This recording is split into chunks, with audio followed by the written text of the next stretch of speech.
नमस्कार दोस्तों, कहानी क्राइम चैनल पर आपका स्वागत है। दोस्तों, आज की जो क्राइम की कहानी है वो है बिलासपुर छत्तीसगढ़ से।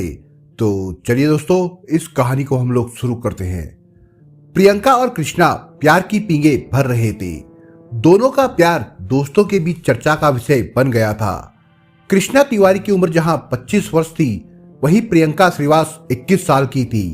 दोनों अक्सर छत्तीसगढ़ के बिलासपुर शहर की सड़कों पर एक दूसरे का हाथ थामे घूमते हुए दिख जाते।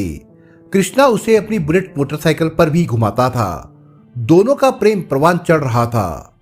कृष्णा तिवारी उर्फ डब्बू मूलतः कोनी बिलासपुर का रहने वाला था और प्रियंका पास के ही बिल्हा शहर के मूडीपार गांव की थी।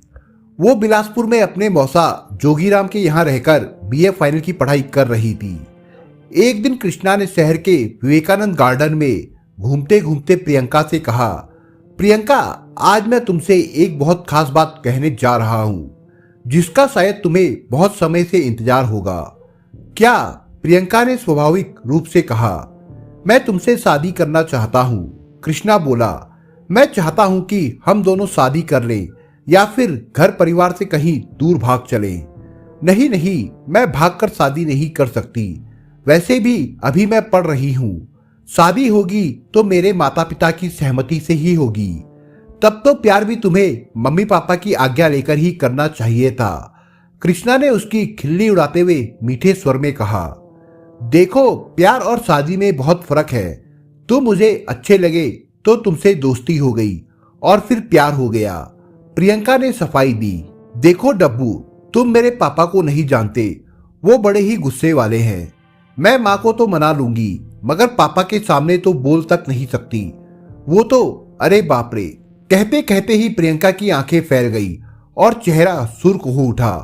प्रियंका, तुम कहो तो मैं तुम्हारे पापा से बात करूं या फिर उनके सामने अपने पापा को भेज दूं। मुझे यकीन है कि हमारे खानदान रुतबे को देखकर तुम्हारे पापा जरूर हाँ कह देंगे। बस तुम अड़ जाना, कृष्णा ने समझाया। देखो कृष्णा, हमारे घर के हालात माहौल बिल्कुल अलग है। मैं किसी भी हालत में पापा से बहस या सामना नहीं कर सकती। तुम अपने पापा को भेज दो, हो सकता है बात बन जाए, प्रियंका ने कहा। और अगर नहीं बनी तो? कृष्णा ने गंभीर होते हुए कहा। नहीं बनी तो हमारे रास्ते अलग हो जाएंगे। इसमें मैं क्या कर सकती हूँ, प्रियंका ने जवाब दिया। एक दिन कृष्णा तिवारी के पिता लक्ष्मी प्रसाद तिवारी प्रियंका श्रीवास के पिता नारद श्रीवास से मिलने के लिए उनके घर पहुंच गए। नारद का एक बेटा और दो बेटियां थी। वो किराने की एक दुकान चलाते थे। लक्ष्मी प्रसाद ने अपना परिचय देते हुए कहा, भाई साहब, मैं आपसे मिलने बिलासपुर से आया हूं। आपसे कुछ महत्वपूर्ण बातचीत करना चाहता हूं। नारद श्रीवास ने उन्हें सम्मान देकर घर में बिठाया और खुद सामने बैठ गए। लक्ष्मी प्रसाद तिवारी हाथ जोड़कर बोले, मैं आपके यहाँ आपकी बड़ी बेटी प्रियंका का अपने बेटे कृष्णा के लिए हाथ मांगने आया हूँ। ये सुनकर नारद आश्चर्यचकित होकर लक्ष्मी प्रसाद की ओर ताकते रह गए। उनके मुंह से बोल नहीं फूट रहे थे। तभी लक्ष्मी प्रसाद बोले, भाई साहब, मेरे बेटे कृष्णा को आपकी बिटिया पसंद है। हालांकि हम लोग जाति से ब्राह्मण हैं, मगर बेटे की इच्छा को ध्यान में रखते हुए आपके पास चले आए। आशा है आप इनकार नहीं करेंगे। ये सुनकर नारद श्रीवास के चेहरे का रंग बदलने लगा। उन्होंने लक्ष्मी प्रसाद से कहा, देखो तिवारी जी, आप मेरे घर आए, ठीक है, मगर मैं अपनी बिटिया का हाथ किसी गैर जातीय लड़के के हाथ में नहीं दे सकता। मगर भाई साहब, अब समय बदल गया है। मेरा आग्रह है कि आप घर में चर्चा कर लें। बच्चों की खुशी को देखते हुए अगर आप हाँ कर देंगे तो ये बड़ी अच्छी बात होगी, लक्ष्मी प्रसाद ने सलाह दी। देखिए पंडित जी, मैं समाज के बाहर बिल्कुल नहीं जा सकता। फिर प्रियंका के लिए मेरे पास एक रिश्ता आ चुका है। वे लोग प्रियंका को पसंद कर चुके हैं। मैं हाथ जोड़ता हूं, आप जा सकते हैं। नारद श्रीवास ने विनम्रता से कहा तो लक्ष्मी प्रसाद तिवारी अपने घर लौट गए। घर लौटकर उन्होंने जब बात ना बनने की जानकारी दी तो कृष्णा को गहरा धक्का लगा। अगले दिन कृष्णा ने अपनी बुलेट निकाली और नारद श्रीवास की दुकान पर जा पहुंचा। उस समय नारद ग्राहकों को सामान दे रहे थे। दुकान के बाहर खड़ा कृष्णा नारद श्रीवास को घूर घूर कर देख रहा था। जब वो ग्राहक से फारिग हुए तो उन्होंने कृष्णा की ओर मुखातिब होते हुए कहा, हाँ क्या चाहिए? कृष्णा ने उनसे बिना किसी डर के अपना परिचय देते हुए कहा, कल मेरे पापा आपके पास आए थे। ये सुनते ही नारद के दिलो दिमाग में बीते कल का सारा वाक्य साकार हो उठा, जिसे लगभग वो भुला चुके थे। उन्होंने कहा, हाँ तो? कृष्णा तिवारी ने कहा, आपने मना कर दिया। मैं इसलिए आया हूं कि एक बार आपसे मिलकर अपनी बात कहूं। देखो, तुम चले जाओ, मैंने तुम्हारे पिताजी को सब कुछ बता दिया है और इस बारे में अब मैं कोई और बात नहीं करना चाहता। कृष्णा ने अपनी आंखें घुमाते हुए अधिकार पूर्वक कहा, आपसे कह रहा हूं, आप मान जाइए, नहीं तो एक दिन आप खून के आंसू रोएंगे। तो क्या तुम मुझे धमकाने आए हो? नारद श्रीवास का पारा चढ़ गया। धमकाने भी और चेतावनी देने भी। आप नहीं मानोगे तो अंजाम बुरा होगा। कहने के बाद कृष्णा तिवारी बुलेट से घर वापस लौट गया। नारद श्रीवास कृष्णा के तेवर देखकर अवाक रह गए। उन्होंने सोचा कि ये लड़का एक नंबर का बदमाश जान पड़ता है। मैंने अच्छा किया कि इसके पिता की बात नहीं मानी। उन्होंने उसी दिन अपने साडू भाई जोगीराम श्रीवास को फोन करके सारी बात बता दी। उन्होंने उनसे प्रियंका पर विशेष नजर रखने की बात कही, क्योंकि प्रियंका उन्हीं के घर पर रहकर पढ़ रही थी। नारद की बातें सुनकर जोगीराम ने उनसे कहा, आप बिल्कुल चिंता मत करो, मैं खुद प्रियंका से बात करके देखता हूँ और आप लोग भी बात करो। इसके अलावा आप धमकी देने वाले कृष्णा के खिलाफ पुलिस में रिपोर्ट दर्ज करा दो। नहीं, पुलिस में जाने से हमारी ही बदनामी होगी। मैं अब जल्दी ही प्रियंका की सगाई शादी की बात फाइनल करता हूँ। नारद बोले। 21 अगस्त 2019 डब्बू उर्फ कृष्णा ने प्रियंका को सुबह सुबह लवली मॉर्निंग का व्हाट्सएप मैसेज भेजा और लिखा, प्रियंका हो सके तो मुझसे मिलो, कुछ जरूरी बातें करनी है। जाने क्यों रात भर तुम्हारी याद आती रही, इस वजह से मुझे नींद भी नहीं आ सकी। प्रियंका ने मैसेज का उत्तर हमेशा की तरह दिया, ठीक है, ओके। प्रियंका रोजाना की तरह उस दिन भी तैयार होकर कॉलेज के लिए निकलने लगी तो मौसा और मौसी ने उसे बताया कि वो घर परिवार की मर्यादा को ध्यान में रखे। कृष्णा से मेल मुलाकात उसके पापा को पसंद नहीं है। तुम्हें शायद ये पता नहीं है कि कृष्णा ने बूढ़ी पार पहुंचकर धमकी तक दे डाली है। ये अच्छी बात नहीं है। अगर इसमें तुम्हारी सह ना होती तो क्या उसकी इतनी हिम्मत हो पाती? मौसी की बातें सुनकर प्रियंका मुस्कुराई। वो जल चाय पीते हुए बोली, मौसी आप जरा भी चिंता मत करना, मैं घर परिवार की नाक नहीं कटने दूंगी। जब पापा मुझ पर भरोसा करते हैं और उन्होंने मुझे पढ़ने भेजा है और मेरी हर बात मानते हैं तो मैं भला उनकी इच्छा के बगैर कोई कदम कैसे उठाऊंगी। आप एकदम निश्चिंत रहिए। मौसी सीमा ने उसे बताया कि जल्द ही उसकी सगाई एक इंजीनियर लड़के से होने वाली है, इसलिए वो कृष्णा से दूर ही रहे। हंसती बतियाती प्रियंका रोज की तरह सीपत रोड स्थित सबरी माता नवीन महाविद्यालय की ओर चली गई। वो बीए अंतिम वर्ष की पढ़ाई कर रही थी। कॉलेज में पढ़ाई के बाद प्रियंका क्लास से बाहर आई तो कृष्णा का फोन आ गया। दोनों में बातचीत हुई तो प्रियंका ने कहा, मैं कॉलेज से निकल रही हूँ और थोड़ी देर में तुम्हारे पास पहुंच जाऊंगी। प्रियंका राजस्व कॉलोनी स्थित कृष्णा के किराए के मकान पर जाती रहती थी। वो मकान बॉयज हॉस्टल जैसा था। कृष्णा और प्रियंका वहां बैठकर अपना दुख दर्द बांटा करते थे। प्रियंका ने उससे वहां पहुंचने की बात कही तो कृष्णा खुश हो गया। कृष्णा घर का बिगड़ैल लड़का था। आवारागर्दी और घर परिवार से बेहतर संबंध नहीं होने के कारण पिता ने एक तरह से उसे घर से निकाल दिया था। कृष्णा किराए का मकान लेकर रहता था। उस मकान में पढ़ाई करने वाले और भी लड़के रहते थे। उसके पास एक बुलेट थी। अपने खर्चे पूरे करने के लिए वो पार्ट टाइम कार वॉशिंग का काम करता था। काफी समय बाद भी प्रियंका कृष्णा के कमरे पर नहीं पहुंची तो वो परेशान हो गया। वो झल्लाकर कमरे से निकला और प्रियंका को फोन किया।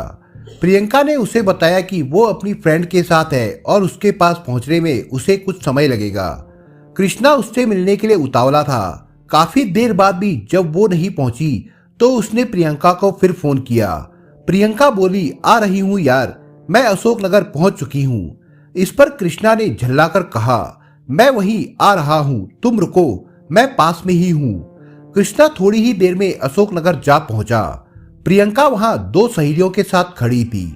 प्रियंका की बातों से कृष्णा को लगा कि आज उसका रंग कुछ बदला बदला सा है, मगर उसने धैर्य से काम लिया। प्रियंका को देखकर वो स्वाभाविक रूप से मुस्कुराते हुए बोला, प्रियंका, तुम मुझे मार डालोगी क्या? तुमसे मिलने के लिए सुबह से बेताब हूं और तुम कह रही हो कि आ रही हूं आ रही हूं। तो क्या कॉलेज भी ना जाऊं, पढ़ाई छोड़ दूं, जिसके लिए मैं गांव से यहां आई हूं? प्रियंका ने रोष भरे स्वर में कहा। मैं ऐसा कहां कह रहा हूं, मगर कॉलेज से सीधे आना था ना। 2 घंटे हो गए तुम्हारा इंतजार करते हुए। कम से कम मेरी हालत पर तो तरस खाना चाहिए था तुम्हें। और तुम्हें मेरे घर जाकर हंगामा करना चाहिए। पापा से क्या कहा है तुमने? तुम ऐसा कैसे कह सकते हो? प्रियंका ने रोष भरे स्वर में कहा। प्रियंका को गुस्से में देखकर कृष्णा को भी गुस्सा आ गया। दोनों की अशोकनगर चौक पर ही नोकझोंक होने लगी, जिससे वहां लोगों का हुजूम जमा हो गया। तभी एक स्थानीय नेता प्रशांत तिवारी, जो कृष्णा और प्रियंका से वाकिफ थे, वहां पहुंचे और उन्होंने दोनों को समझा बुझाकर शांत कराया। दोनों शांत हो गए। कृष्णा ने प्रियंका को बुलेट पर बिठाया और अपने कमरे की ओर चल दिया। रास्ते में दोनों सामान्य रहे। अपने कमरे पर पहुंचकर कृष्णा ने कहा, प्रियंका, अब दिमाग शांत करो, मैं तुम्हारे लिए बढ़िया चाय बनाता हूँ। ये सुनकर प्रियंका मुस्कुराई। यार, मुझे भूख लग रही है और तुम बस चाय बना रहे हो। इसके बाद कृष्णा पास के एक होटल से नाश्ता ले आया। दोनों प्रेम भाव से बातचीत करते करते कब फिर से तनाव में आ गए पता ही नहीं चला। कृष्णा ने कहा, तुम मुझसे शादी करोगी कि नहीं? आज मुझे साफ साफ बता दो। प्रियंका ने स्पष्ट शब्दों में कहा, नहीं, मैं शादी घर वालों की मर्जी से ही करूंगी। दोनों में बहस होने लगी। उसी दौरान बात बढ़ने पर कृष्णा ने चाकू निकाला और प्रियंका पर कई वार कर उसे गंभीर रूप से घायल कर दिया। खून से लथपथ प्रियंका को मरणासन स्थिति में छोड़कर वो वहां से भाग खड़ा हुआ। घायल प्रियंका करहाती रही और वहीं बेहोश हो गई। हॉस्टल के राकेश वर्मा नाम के एक लड़के ने प्रियंका के करहाने की आवाज सुनी तो वह कमरे में आ गया। उसने गंभीर रूप से घायल प्रियंका को बिस्तर पर पड़े देखा तो तुरंत स्थानीय सरकंडा थाने में फोन करके ये जानकारी थाना प्रभारी जयप्रकाश गुप्ता को दे दी।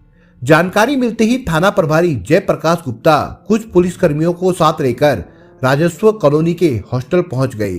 उन्होंने कमरे के बिस्तर पर खून से लथपथ एक युवती देखी, जिसकी मौत हो चुकी थी। थाना प्रभारी ने यह जानकारी अपने उच्च अधिकारियों को भी दे दी। एडिशनल एसपी ओपी शर्मा एवं एसपी त्रिपाठी भी मौके पर पहुंच गए।